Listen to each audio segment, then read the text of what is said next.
gonna change my life. There's no area of my life that's gonna be untouched by it. I don't know if I'm gonna be married on the other side of this. Hello, yes, it's your girl, Queen of Commentary, and we are back with another video. Yes, we have another installment of the Soso Shanel Chronicles. But you know, before we get into it, you know what to do. Thumbs up the video, subscribe if you have not already, cut your notifications on, and leave us a comment. So yes, during this video, she is going to be talking about how she met her husband and how she got with teeth. You know, I'm sure some of you guys already heard it, but you might have not heard it quite put this way. Listen closely and I'll be back. I don't know if I'm going to be a new homeowner in Texas on the other side of this. I don't know if I'm going to be hugging my pillow in tears trying to adjust to a new city on the other side of this. I don't know what's going to happen on the other side of this. I just know I'm going to be on the other side of it. Well, she's going back to her basics, you know, being expressive and transparent. And, you know, let me just, you know, catch you guys up. You know, she and Teef are on the fritz right now. They're not doing well. As you can see, she doesn't have her ring on. He moved his stuff out of his, you know, out of his closet at their home. And now she is stuck with basically making the decision on where to move, because she's definitely moving. She's a real estate agent, and I'm not sure if she made a sale yet. So she is in a lot of crossroads right now. Okay. And, she's running, you know, she's running away. That's the hardest part. I have told myself for 14 years that I can't do it without my partner. And it's the first time I had to tell myself I can do it with God. She puts her husband on the same platform as God. That's ridiculous. You can do all things with God. You don't have to be not married or confused to do so, because confusion does not reside where God is. God is supposed to put their marriage together, but we all know he didn't. Okay. She is dependent on a partner. It's not even a husband anymore, a partner. I mean, my goodness, she doesn't even know her lingo. She needs to get delivered. She has some spirits going on with her, Jezebel spirit. She has some other things going on with her. She's not being truthful, but you can't lie to God. God knows what's going on, and that's why she's running.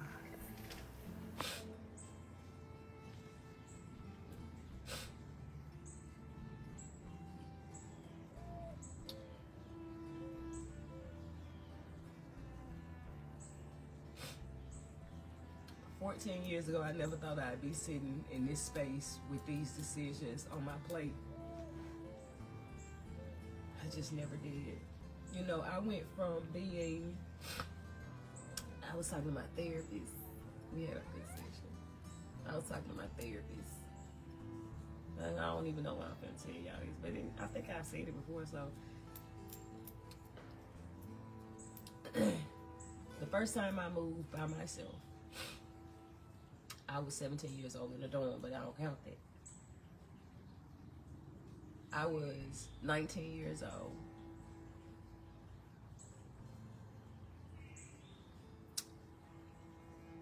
I moved into my first apartment. Washington Plaza Apartments down the bay. The front door on the apartments could have very easily been a thick bedroom door. I was terrified. But I feel so free and so powerful and so independent. And I probably weighed 92 pounds, and my jeans, if it wasn't a zero, it didn't fit right. And I ain't had no body. I had big boobs and big lips, and I was tough, and I was hurt, and I was bruised, and I could talk, and I would do it, and I was a hustler, and I had a job where I could steal and sell things to people under the table. So she just admitted that she's a booster, that she used to, you know, do some illegal activities. She said that herself. We're just commenting on it. And she is a new real estate agent. Okay? I'm not sure if she is thinking clearly. All of her fans, you guys need to, you know, understand that she needs help. And we're actually trying to help her. Stop. Do not tell all of your business. This is really bad. I don't care if it's in your past. It still marks your character. And what's to say that she's different today? Money, return it, get the money back. And I had a hustle, and I was taking care of myself. And I failed sometimes, but I was free. Then I met a man, and then we moved in together. And he beat me up all the time and cheated on me, and he sold drugs, and he had me in the house with all these drugs and all this money, and I just got stuck in it. And immediately I knew it wasn't a good idea, but I stayed through it because I still had that same core toughness on the inside of me, and I didn't want to be embarrassed, and I didn't want my mama to have to bail me out, and if she had to bail me out, she would have made me suffer through it a little bit to do it. And she did this video on, her mother's birthday, supposedly, or allegedly, that's what she said. But anyway, she misses her mother because her mother would bail her out. I understand that. Our parents do that sometimes, but we have to teach our children the way they should go, and so you can't just always give a man a fish. You have to teach them how to fish. So right now she is used to just getting fish when she needs something, but she doesn't know how to get it herself. And that's why she resorted to different avenues of illegal activity so she could do this. Okay. So it's all adding up now. This is her therapizing herself online. By the time I got out of that, after he had knocked me unconscious for the last time, I got out of that. I got me another apartment. Second apartment by myself. Wasn't free though. He was stalking me. It wasn't free. It didn't feel free. It was terrifying. It felt like I was living in a nightmare. He would stalk me, and he found me, and he would go into the dumpster, and he would find my trash, and he would throw my trash at the door and open it so I would know it was my trash that somebody went and got. And that is just a terrible story, and I know she had to be, scared, But she's told this story time and time and time again. She's spreading this type of misery and things like this when these were her choices. There's a lot of women out here who actually like tumultuous relationships. They think it's fun, and they think it's exciting. And so that type of stuff, is drawn because she said the guy knocked her out and this, that, and the other. And I'm like, my goodness, when did it click to her that this relationship was not good for her? It's a pattern here. When he called me outside, and the police came, and one of the police was became my husband. We began dating, I think the next day, even though I had a busted nose, a black eye, a busted lip. I had a Nike print on my chest where I had been stomped, and I was bleeding out of one side of my nose, and one of my earlobes was swollen. I was a mess, and he was dabbing me with alcohol and witch hazel and asking me out on a date at the same time. Did you catch that, y'all?